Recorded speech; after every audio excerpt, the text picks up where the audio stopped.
जरा सोचो, एक ऐसा आदमी जिसे कोई भी नई चीज याद नहीं रहती, एक डायरी में लिख के तो वो सब कुछ याद रखता है। ऐसा आदमी बैंक में डाका डालने के प्लान से जुड़ जाए। अब चोरी हो पाएगी या नहीं ये एंड में पता चलेगा। कहानी की शुरुआत होती है एक शांत गर्मियों की रात में, जहां क्रिस एक खाली सड़क पर गाड़ी चला रहा था। उसकी गर्लफ्रेंड उसके साथ बैठी थी और उसके दो दोस्त पीछे वाली सीट पर। आज उनकी फेयरवेल पार्टी थी और अब वो मस्त एंजॉय कर रहे थे। लेकिन क्रिस इस रात को और भी यादगार बनाना चाहता है और इसके लिए उसने गाड़ी की हेडलाइट्स को बंद कर दिया और गाड़ी की छत भी खोल दी ताकि वो जुगनुओं को करीब से देख सके और इस खूबसूरत नजारे का पूरा मजा ले पाए। लेकिन उसके दोस्तों ने कहा कि ये थोड़ा खतरनाक हो रहा है, भाई लाइट वापस ऑन कर दे। अपने दोस्तों के बार बार कहने पर आखिरकार क्रिस ने लाइट वापस ऑन कर दी, लेकिन तब तक बहुत देर हो चुकी थी। बचने की कोशिश करने के बावजूद भी गाड़ी एक फसल काटने वाली मशीन से टकरा गई। 4 साल बीत गए और अब दुनिया पहले जैसी तो बिल्कुल नहीं रही। इन लोगों के लिए तो वो हादसा मानो बस कल ही हुआ हो। क्रिस और उसकी गर्लफ्रेंड इस एक्सीडेंट में बच गए,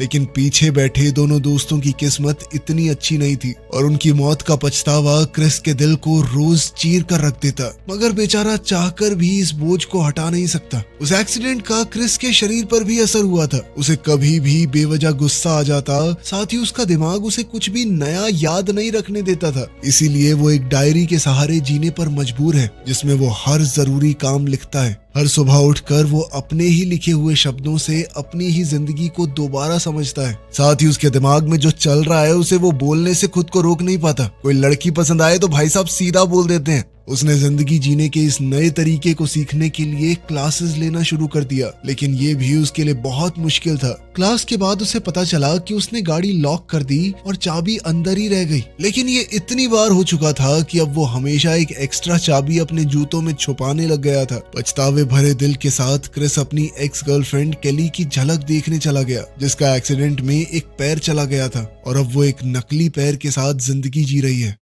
इसके बाद क्रिस घर लौट गया, जहां उसका अंधा रूममेट लुइस उसके लिए वॉइस नोट छोड़कर गया था, जिसमें रात का खाना बनाने की रेसिपी है। लेकिन खाना बनाते हुए क्रिस से एक डब्बा नहीं खोल पाया, जिस वजह से उसे बहुत गुस्सा आया और उसने चीजें फेंकनी शुरू कर दी। इसके बाद क्रिस ने लुइस को कॉल किया और वो जल्दी से अपना काम खत्म करके अपने दोस्त की मदद करने आ गया। क्रिस ने चीजें इधर उधर फेंकने के लिए माफी मांगी। लुइस ने डिनर बनाना शुरू किया और साथ ही क्रिस से थोड़ी बातचीत करने लगा। बाद में उस रात क्रिस बैंक चला गया, जहां वो सफाई कर्मचारी के तौर पर काम करता था। वो क्लर्क बनना चाहता था, लेकिन उसके बॉस मिस्टर टर्टल ने सीधा मना कर दिया। काम करते हुए भी वो पोछे के साथ खेलता रहता और उस जिंदगी को याद करता जो उससे मीलों दूर जा चुकी थी। तभी ये दिखाया गया कि एक्सीडेंट से पहले क्रिस बहुत ही उम्दा हॉकी प्लेयर था, ऐसा खिलाड़ी जिससे लोग बहुत उम्मीदें रखते थे, लेकिन उस एक्सीडेंट ने उससे सब कुछ छीन लिया। क्रिस अपना काम कर रहा था कि तभी बैंक के सामने एक गाड़ी आकर रुकी और अंदर बैठा हुआ गैरी नाम का लड़का क्रिस पर अपनी नजरें गड़ाने लगा और देखते ही देखते उसने अपने पुराने स्कूल के दोस्त को पहचान लिया।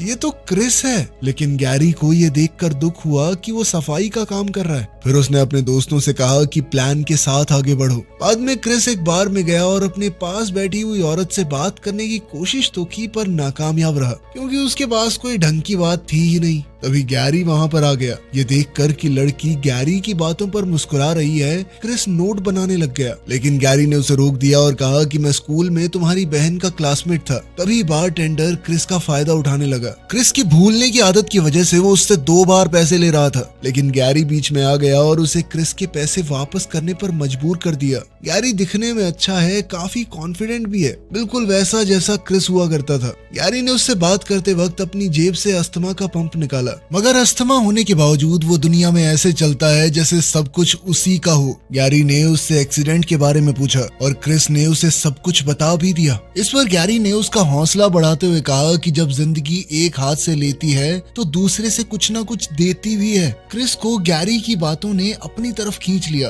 कुछ देर बाद क्रिस अपने दोस्त के साथ अपने परिवार के शानदार घर में चला गया, जहाँ क्रिस के अलावा सब लोग अमीर हैं। उसके खुद के माँ बाप भी उसे नीचा दिखाते हैं। उससे जानबूझकर उसकी नौकरी और हालात के बारे में ऐसे सवाल पूछते हैं जो उसे जिंदगी में हारा हुआ महसूस करवाएं। इसी बीच लुइस ने गलती से उनके रेस्टोरेंट खोलने वाले आइडिया का जिक्र कर दिया, लेकिन वो उस आइडिया को भी मजाक समझने लगे क्योंकि उनका मानना था कि क्रिस कोई भी जिम्मेदारी निभा ही नहीं सकता। उसके घर से वापस आते वक्त लुइस एक गहरी सोच में पड़ गया। उसने क्रिस से कहा कि देख भाई, गुस्सा मत करियो, मैं एक बात बोलना चाहता हूँ। क्रिस ने उसे भरोसा दिलाया कि मैं गुस्सा नहीं करूंगा। तो क्रिस की भलाई के लिए लुइस ने उसे कहा कि मुझे नहीं लगता तुझे अपने घर जाना चाहिए कभी, वो लोग तुझे अपना नहीं मानते। इस पर क्रिस चुप रहा क्योंकि उसे भी लग रहा था कि लुइस सही है। काम पर क्रिस का दोस्त टेड, जो कि एक पुलिस वाला है, उसके लिए कुछ मीठा लेकर आया। वो अक्सर उसकी नाइट शिफ्ट के दौरान वहां पर आता रहता था। कुछ देर दोनों ने बात की और फिर वो वहां से चला गया।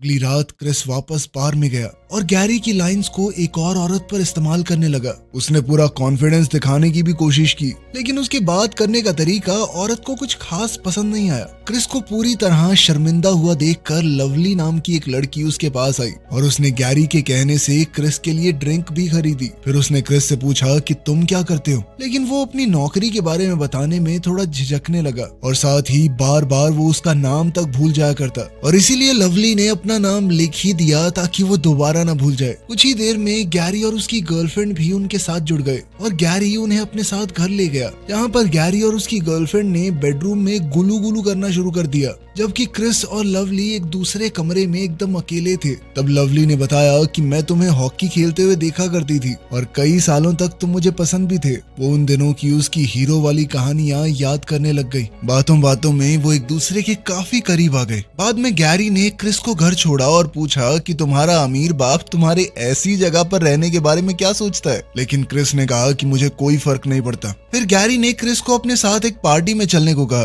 तभी अचानक एक गाड़ी उसे लेने आ गई। जाते वक्त उसने क्रिस का हौसला बढ़ाते हुए कहा कि तू भाई बहुत बेटर कर सकता है, ये बेकार सी जिंदगी तेरे लिए नहीं है। इसके बाद क्रिस अपने घर में घुस तो गया, लेकिन लुइस की नाक से बच नहीं पाया क्योंकि उसने क्रिस के अंदर आते ही शराब और औरत के परफ्यूम की स्मेल महसूस कर ली। वो बहुत खुश हुआ कि आज तो मजे करके आया है और फिर सब कुछ पूछने लगा कि बता क्या क्या हुआ है, सच सच बताइयो। सारी बात सुनने के बाद लुइस को इस सब में कुछ तो अटपटा लगा। इसके कुछ दिन बाद क्रिस गैरी और लवली के साथ एक फार्म हाउस पर गया। वहाँ जब क्रिस ने पूछा कि ये फार्म हाउस है किसका, इस पर क्रिस को कोई सीधा जवाब नहीं मिला। वो लोग बात कर ही रहे थे कि तभी एक बहुत बूढ़ा आदमी वहाँ पर आया। उसने सबको देखकर पूछा कि कौन है ये लोग, लेकिन गैरी ने अपने बहुत ही खतरनाक से दिखने वाले अंकल बोनी से कहा कि बूढ़े को संभालो थोड़ा। इस बात से क्रिस को और शक हो गया कि यहाँ कुछ तो चल रहा है। खैर रात में जब क्रिस उठा तो उसने महसूस किया कि बाकी सब कहाँ पर हैं। वो उन्हें ढूंढता हुआ बेसमेंट में चला गया जहाँ बाकी सब लोग बैठे हुए थे। उनके सामने दीवार पर बैंक के फोटोज लगे हुए थे, आसपास का मैप, सिक्योरिटी डिटेल और उसमें उसकी एक तस्वीर भी थी।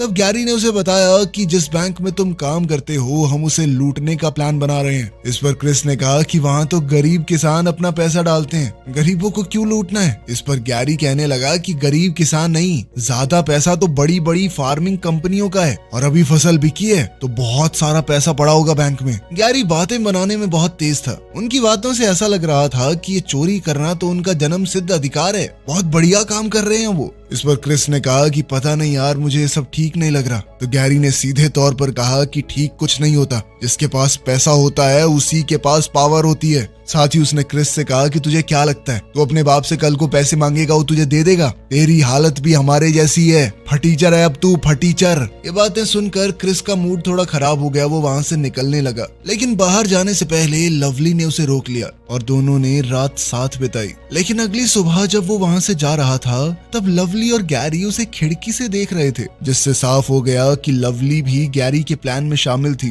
ठीक उसी दिन क्रिस और लुइस लोन लेने के लिए बैंक मैनेजर से मिले और उसे अपने रेस्टोरेंट का आइडिया बताया। लेकिन मैनेजर ने सिर्फ इतना देखा कि इन लोगों ने कौन सा कभी रेस्टोरेंट चलाया है, बिना किसी एक्सपीरियंस के ऐसे ही कूद रहे हैं। तो उसने सीधे तौर पर कहा कि बैंक तो आपको लोन नहीं दे पाएगा, बजट भी बहुत कम बनाया आपने, इतने में नहीं हो पाएगा। लेकिन उनके काफी कहने पर मैनेजर ने कहा कि मैं थोड़ा सोचता हूँ। लुइस तो अभी भी उम्मीद लगाए बैठा था कि उसने लास्ट में बोला ना सोचता हूँ, लेकिन क्रिस ने उस पर ध्यान नहीं दिया क्योंकि वो चुपचाप केली को देखने लगा। उसे अभी भी केली से बात न कर पाने का दुख था।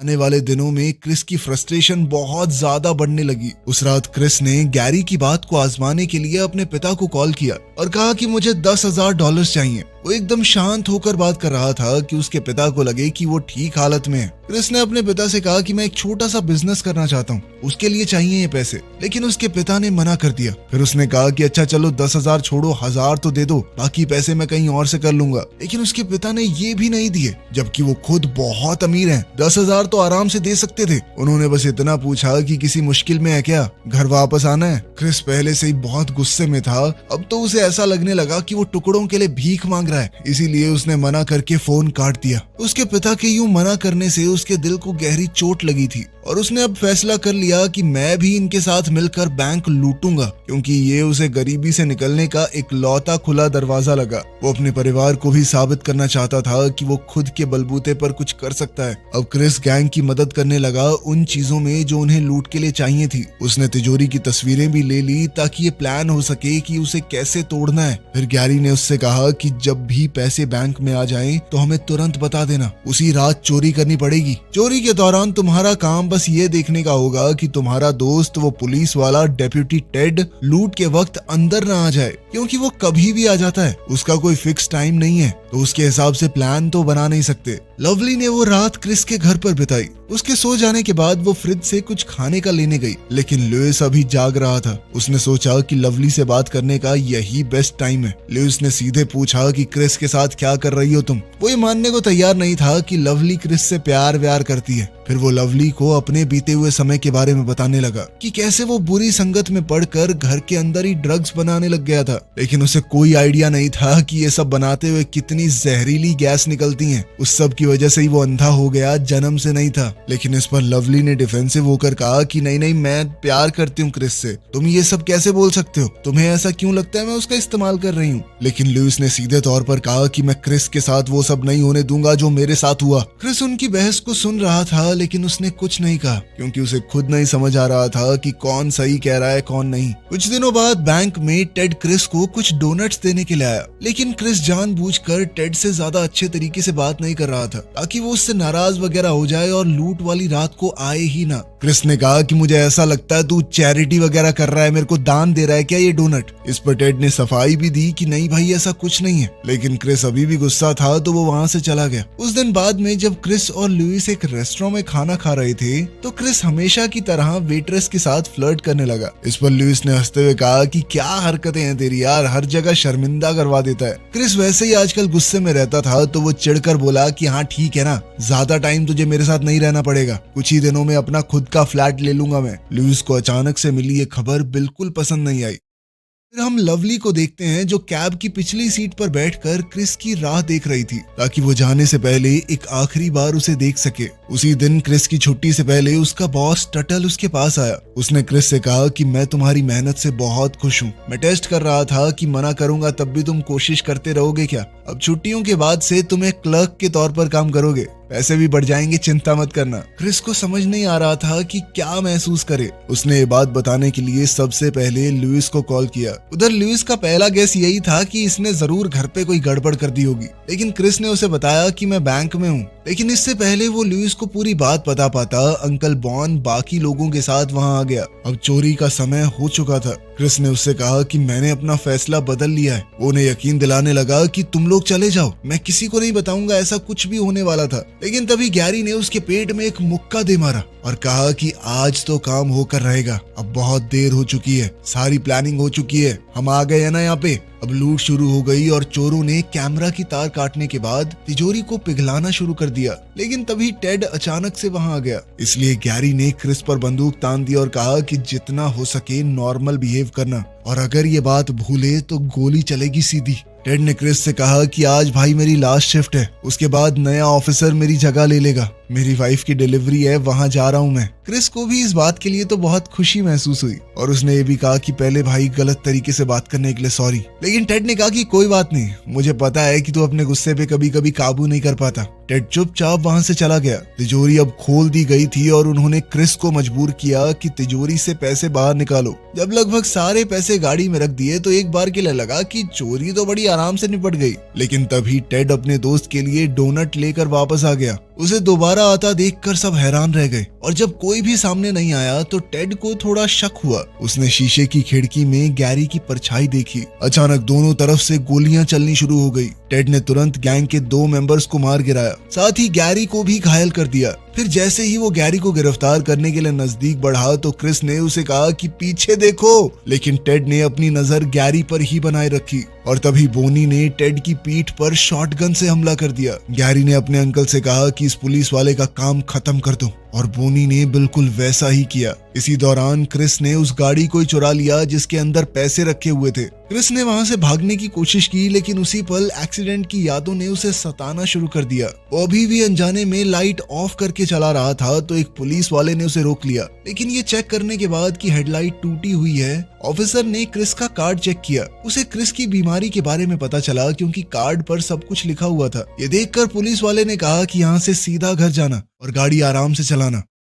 थोड़ी देर बाद क्रिस ने एक अंधेरी सड़क पर गाड़ी रोकी और गाड़ी की डिक्की खोली। पैसों से डिग्गी भरी पड़ी थी। वहां पर एक फावड़ा और सीमेंट भी मौजूद थी। अपना काम खत्म करने के बाद क्रिस अपने घर वापस गया, लेकिन उसने देखा कि लाइट तो ऑन है। उसने अपने दोस्त को कॉल किया तो समझ आ गया कि वो अकेला नहीं है। गैरी ने धमकी देते हुए कहा कि अगर तुमने पैसे नहीं दिए तो लुइस को मार देंगे हम। लेकिन क्रिस ने उसी की सिखाई हुई बात उसे याद दिलाई, मेरे पास पैसा है मतलब पावर भी मेरे ही पास है, और लुइस के थोपड़े पे अगर मुझे जरा सी खरोच भी दिखी ना तो पैसा तो भूल जाना तुम लोग, बेशक मार देना फिर दोनों को। क्रिस ने गैरी से कहा कि जगह मैं बताऊंगा, वहां पर पहुंच जाना। क्रिस अब अपनी डायरी देखकर गैरी और बोनी को मारने का प्लान बनाने लगा ताकि वो लुइस को बचा सके। वो अपने माँ बाप के घर गया और अपने पिता की बंदूक उठाई और उसे पैसों से भरे हुए बैग में छुपा दिया। तभी क्रिस की आंख लग गई और उसने सपना देखा कि वो केली से बात कर रहा है और उसने उसे माफ कर दिया है। वो कह रही थी कि मैं एक्सीडेंट से आगे बढ़ चुकी हूँ, तुम्हें भी अब बढ़ जाना चाहिए।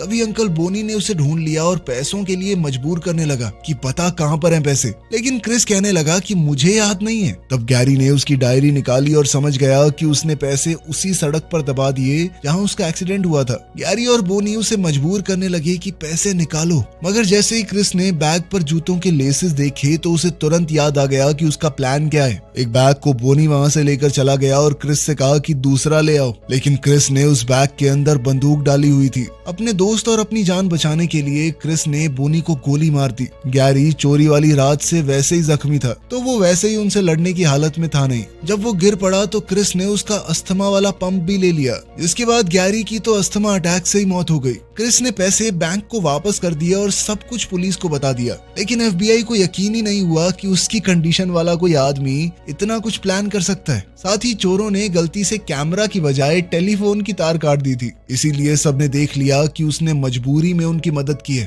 और वो तो उसे मुक्का मार के अंदर घुसे थे। इसके बाद क्रिस ने अपने बॉस मिस्टर टर्टल से लोन लिया और उन्होंने भी इतना सब कुछ होने के बावजूद उस पर यकीन किया। कुछ समय बाद क्रिस ने लुइस के साथ अपना रेस्टोरेंट खोला। अब उसके स्वभाव में भी सुधार आने लगा था। क्रिस के पिता और मिस्टर टर्टल रोज उसके रेस्टोरेंट पर आते। क्रिस ने दोबारा स्केटिंग शुरू कर दी और दिल में उम्मीद बनाए रखी कि केली कभी तो उसे माफ कर देगी और हो सकता है वो दोबारा उनके रिश्ते को जोड़ने के लिए मान भी जाए। वीडियो पसंद आई तो लाइक कर देना, चैनल को सब्सक्राइब कर लेना। मिलते हैं अगली वीडियो में।